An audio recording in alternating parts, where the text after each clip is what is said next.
नमस्कार। आज मैं चर्चा करने जा रहा हूँ। हर आदमी आज के तारीख में दुखी है, सबके पास दुख है और हर आदमी परेशान है। आखिर दुख है तो दुख का कारण भी है, कारण है उसका निवारण भी है। फिर भी मनुष्य दुखी क्यों है? दुखी इसलिए है, दुख है यह सब जानता है कि मनुष्य दुखी है। हम भी दुखी हैं, आप भी दुखी हैं और जो पृथ्वी पर मानव है यह सब दुखी है। लेकिन वह यह नहीं समझता कि यह दुख का कोई कारण है या दुख ऐसे नहीं आया है, किसी कारणवश आया है और कोई कारण रहा होगा इस दुख का। जब दुख का कारण पता है कि कोई कारण रहा होगा तो उस दुख का निवारण भी होगा। और जब उस दुख का निवारण होगा तो दुख सुख में बदल जाएगा, बल्कि वह दुख से बाहर निकल जाएगा, मोक्ष की प्राप्ति के तरफ जाएगा। लेकिन आज मनुष्य को दुख तो है, लेकिन दुख को कारण पता नहीं। दुख तो है, मनुष्य का दुख का कारण नहीं पता है। और जब तक कारण आपको नहीं पता होगा तब तक निवारण कैसे हो सकता है? डॉक्टर किसी व्यक्ति को देख रहा है और वह कहता है कि मेरा पेट खराब है, तो डॉक्टर जरूर पूछा होगा कि आपने क्या खा लिया है जिसके कारण पेट खराब हुआ। तो आपने जरूर बताया होगा कि अमुक भोजन मैंने किया हूं। डॉक्टर समझ जाता है कि इसके खाने से पेट खराब हुआ है या ज्यादा खाने से खराब हुआ है या उसमें ज्यादा ऐसे तत्व था जिसके कारण पाचन क्रिया सही ढंग से काम नहीं किया, इसके कारण पेट खराब हुआ। डॉक्टर को जब यह पता हो जाता है तो उसी अनुसार वह इलाज करता है। जब इलाज करता है, दवा देता है, तो मरीज ठीक हो जाता है। तो कहने का मेरा अर्थ है कि आपके पास दुख है, लेकिन आप दुख को जानते नहीं हैं, जानना चाहते ही नहीं हैं। तो निवारण कैसे हो सकता है? दुख को जब तक आप समझिएगे नहीं कि दुख कहां से आया है, किस कारण से आया है, तब तक आपका दुख का निवारण करना असंभव लगता है। इसीलिए सबसे पहले मनुष्य यह जाने कि मुझे दुख है। ये भी लोग नहीं जानते कि दुख है और हर आदमी दुखी भी है। तो आपके दुख है, हर मनुष्य दुखी है, तो उसका कारण रहा होगा क्या आज आपके पास भोजन नहीं है, शरीर पर कपड़ा नहीं है, खाने पीने की हर जरूरत रहने के बावजूद सर के ऊपर छत नहीं है। अगर छत नहीं तो टेंट भी होगा। तो आपके पास न खाने की दिक्कत है, न कपड़ा पहनने की दिक्कत है, न रहने की दिक्कत है। फिर दिक्कत क्या है? फिर दुख क्या है? दुख है जो आप अपने इच्छा को, अपने मन को जो है दुख मन से होता है। दुख कहाँ से होता है? मन से होता है। दुख ऊपर से होता है। ऊपर कहाँ है? ऊपर मस्तिष्क है, मस्तिष्क में मन है और मन ही दुख का कारण है। मन या चंचल मन जो है वह दुख का कारण है। कारण मन अस्थिर हमारा नहीं है। मन हमेशा भागता रहता है। हर प्रकार की इच्छाएं लेकर वह चलता है मन। आज किसी चीज की पूर्ति हो गई तो कल दूसरा चीज को वह चाहत करता है मन। और मन का यह चाहत किसी को खत्म नहीं होता है। एक के बाद एक चाहत होता जाता है और यही दुख का मुख्य कारण है कि आपके पास जो है उससे आप सुख की प्राप्ति नहीं करते हैं, उसमें आप सुख की अनुभव नहीं करते हैं, बल्कि जो आपके पास नहीं है उसके लिए आप दुखी होते हैं, उसके लिए आप चिंतित होते हैं, उसको चाहने के लिए, उसकी चाहत के लिए हमेशा आपको चिंता बनी रहती है। दुख का कारण मुख्य वही है, क्योंकि मनुष्य आज खाने पीने रहने से दुखी नहीं है, बल्कि दूसरे को सुख देखकर दुखी है, दूसरे को महल देख करके दुखी है, दूसरे को गाड़ी देखकर दुखी है। दूसरे जो दुखी है यह क्यों है? क्योंकि दूसरे की गाड़ी है, दूसरे की महल है और दूसरे के पास पैसा है, तो हमारे मन उससे दुखी क्यों है? क्यों है? क्योंकि हमें भी चाहत है कि हमें भी वो सब होनी चाहिए, इसीलिए हम दुखी हैं। हमारे मन में ईर्ष्या है, हमारे मन में द्वेष है और हमारा मन चंचल है, वह भागता रहता है, इसीलिए हम दुखी हैं। दुखी का कारण पैसा नहीं है, खाने पीने की चीज नहीं है, बल्कि मनुष्य दुखी इसलिए है कि जो कर्म से ज्यादा उसकी चाहत है। जो कर्म करता है उससे ज्यादा उसकी चाहत है।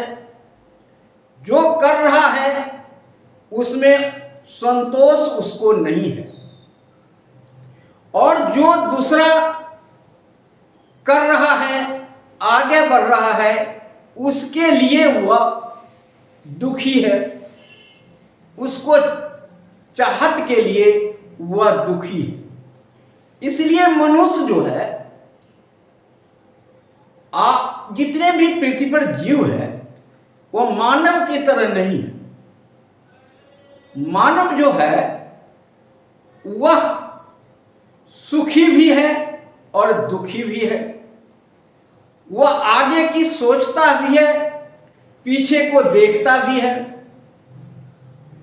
और सारे चेतना होते हुए भी वह चेतना का प्रयोग नहीं करता है। मनुष्य चाहता है, मनुष्य के अंदर है कि दुख है तो दुख से मैं निकल सकता हूं, दुख से बाहर आ सकता हूं, दुख दूर हो सकता है, हमें भी सुख की प्राप्ति हो सकती है अगर आप उसके लिए कर्म करेंगे तो आपकी वह सुख की प्राप्ति होगी और दुख दूर होगा। लेकिन आदमी कर्म से ज्यादा फल की इच्छा करता है, कर्म से ज्यादा वह पाना चाहता है, इसके लिए वह मारामारी करता है, मन में घमंड द्वेष ईर्ष्या पालने की कोशिश करता है।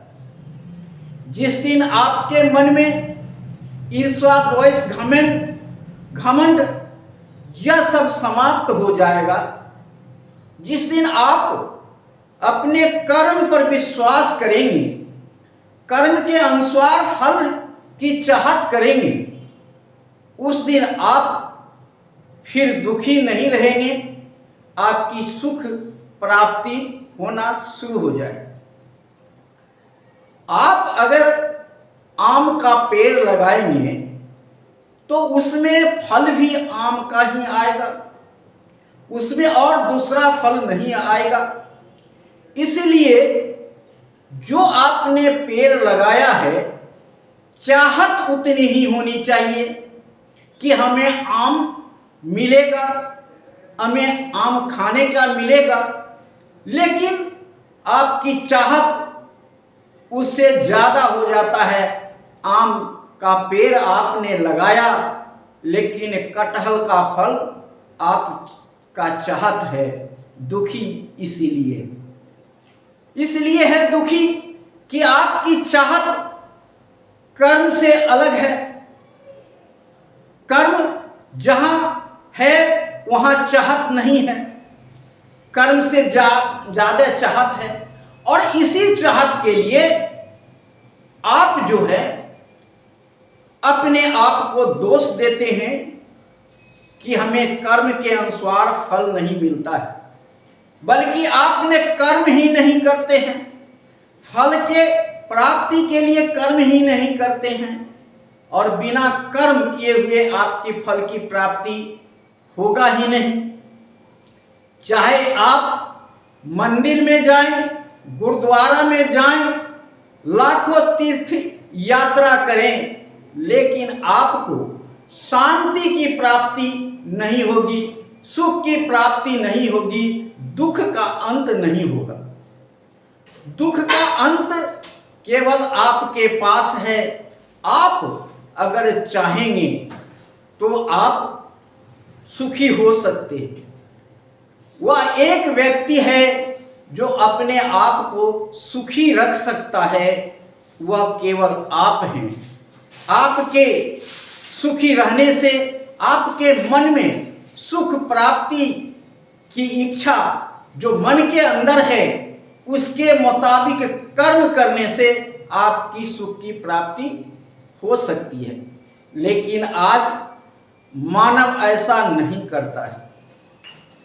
मानव जितना करता है उससे ज़्यादा वह चाहता है, और जिसके कारण वह भागम भाग में लगा रहता है और मंदिर मस्जिद गुरुद्वारा में मत्था टेकने का काम करता है। इसलिए मानव को पहला लक्ष्य है कर्म। कर्म मनुष्य का सबसे बड़ा लक्ष्य है और सबसे बड़ा पूजा है। आज मनुष्य पूजा का अर्थ ही गलत लगा रखा है। पूजा मंदिर में जाकर के जल चढ़ाना, फूल चढ़ाना, प्रसाद चढ़ाना, इसको पूजा समझ रखा है। लेकिन पूजा का अर्थ है आपको अर्जन करना, जो आपके खुशी के लिए, आपकी धन प्राप्ति के लिए, सुख प्राप्ति के लिए जो भी अर्जन की मार्ग अपनाते हैं, जो भी आप कार्य करते हैं, यही सबसे बड़ा पूजा है। आप अगर किसान हैं तो आप खेत में जा कर के खेती करते हैं, उससे फसल उगाते हैं और उससे सुख की प्राप्ति होती है। जो व्यापारी है वह दुकान चलाता है, उससे आमदनी करता है, उससे वह सुख की प्राप्ति करता है। और इसी प्रकार जो डॉक्टर है, इंजीनियर है, सब अपने अपने काम के माध्यम से धन प्राप्ति करता है और वही उसका पूजा है। वही उसका पूजा है। जिस काम में जो लगा हुआ है वह उसके लिए पूजा है। अलग पूजा की कोई जरूरत नहीं है। अलग पूजा की कोई जरूरत नहीं है। आपने अगर पूजा करते हैं, किसको पूजा करते हैं? पूजा किसको करनी चाहिए? अगर देवता को पूजा करते हैं, अगर देवता कोई है, अगर मानते हैं कि देवता है, तो देवता किसे कहते हैं? जो देता है उसे देवता कहते हैं। और देने वाला आपका कौन है?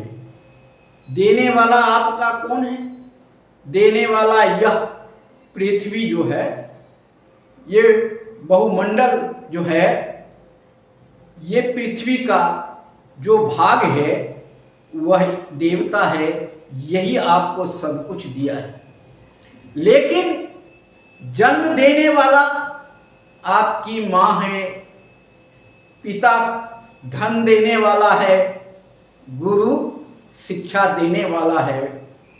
तो जो देता है प्रत्यक्ष रूप में, उसे आप देवता क्यों नहीं मानते?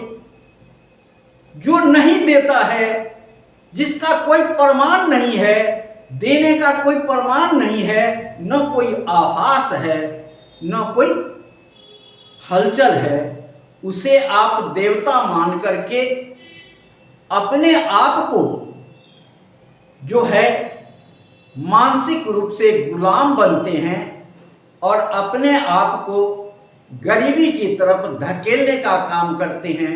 अपना समय और पैसा दोनों आप उस देवता को खोजने में, वह ईश्वर को खोजने में लगा देते हैं। अंत में आपको कुछ मिलता नहीं है। आप कहते हैं मुझे आस्था है।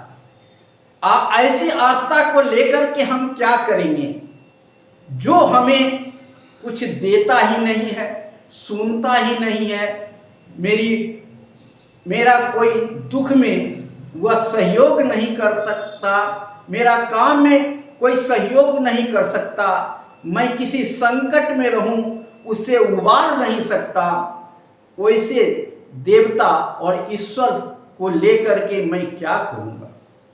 तो हमारे लिए जो ईश्वर और देवता है, माता पिता और गुरु और यह पृथ्वी जिसने आपको सब कुछ दिया है, पृथ्वी आपको सब कुछ दिया है। आप खड़े हैं, आप कुछ कर रहे हैं, यह सब पृथ्वी का देन है। यहाँ पर जो कुछ भी है उसी का देन है, वायुमंडल का देन है। फिर आपका जन्म यहीं हुआ है और मृत्यु भी यहीं होगा। और यह बीच का रास्ता है, वह आपका कर्म भूमि है और जैसा आप कर्म करेंगे फल वैसा ही मिलेगा। आज मनुष्य ईर्षा, द्वेष और घमंड में जी रहा है और ये मन की चंचलता को वह समेटने के बिना वह जी रहा है और कहता है कि मैं दुखी हूँ। दुखी का कारण है कि आपने इच्छा ज़्यादा पाल रखा है, आप ज़्यादा किसी के ऊपर आशा कर रखा है, इसीलिए आप दुखी हैं। आपके पास जो है, जिस समय जो अवस्था में है वह आपका है, उसी से आपको सुख मिलेगी, सुख प्राप्ति होगी। और आप चाहेंगे तो उसी में आप सुखी रह सकते हैं। एक आदमी को देखिए, जंगल में झोपड़ी बना करके और सूखी रोटी खा करके वह कितना आनंदित रहता है, और एक आदमी महल में रह करके और सोना के गद्दे पर सोने के बाद भी वह दुखी रहता है। क्यों? क्योंकि उसका मन में संतोष नहीं है, मन में ईर्षा द्वेष है और ज़्यादा पाने की चाहत है।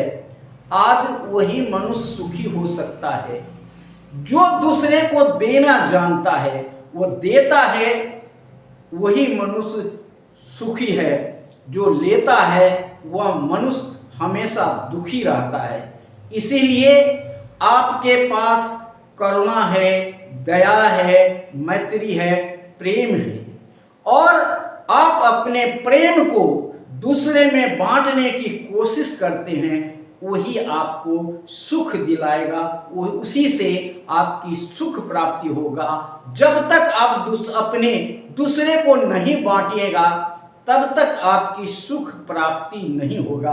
चाहे धन आपके पास कितना हो जाएगा, लेकिन आपको धन के साथ साथ करुणा, दया, मैत्री को भाव को भी बांटना पड़ेगा, एक दूसरे को देना पड़ेगा।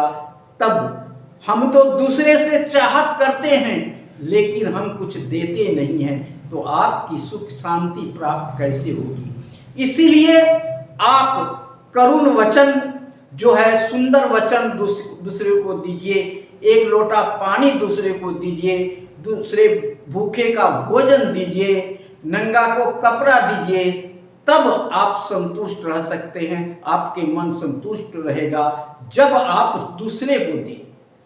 अगर दूसरे को लेकर मनुष्य, कर्ज लेकर के मनुष्य कभी सुख नहीं रहता है, कर्ज में हमेशा डूबा रहता है और उसके मन में चिंता बनी रहती है। इसलिए आप जितना बांटेंगे उतने ही आपके मन में खुशी आएगी, उतना ही आपके मन में शांति आएगी, तभी आपका मन शांत रहेगा और आप विकास के रास्ते पे जाएंगे।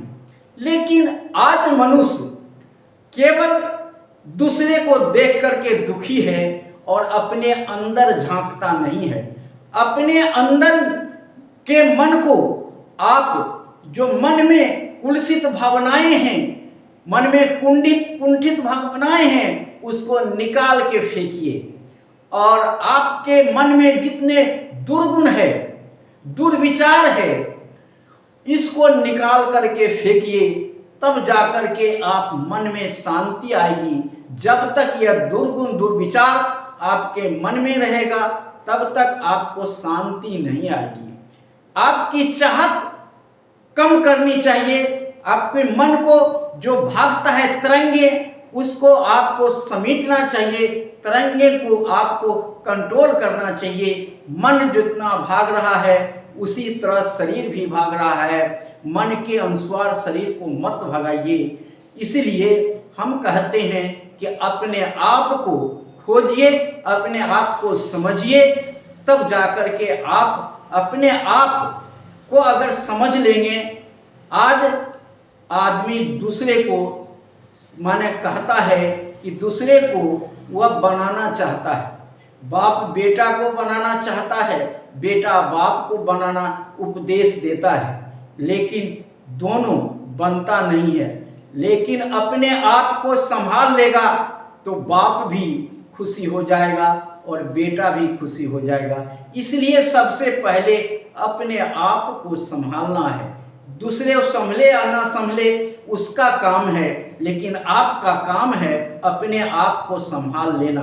क्योंकि दूसरे को संभालना हमारे हाथ में नहीं है, लेकिन अपने आप को संभालना हमारे हाथ में है। इसलिए हम आज से अपने आप को संभालेंगे और हम चिंता मुक्त हो जाएंगे। दुख हमारे से दूर हो जाएगा। हम दुख क्यों रहेंगे, हम दुख को खोजेंगे और दुख को निवारण करेंगे तो हमें सुख प्राप्ति हो सकता है। इसलिए आज के बाद हम सुख रहने की प्रयास करेंगे। जो है जितना है उसी में हम सुख की खोज करेंगे, उससे ही सुख की प्राप्ति करेंगे। आज इतना ही। जय हिंद, जय भारत, नमो बुद्धाय।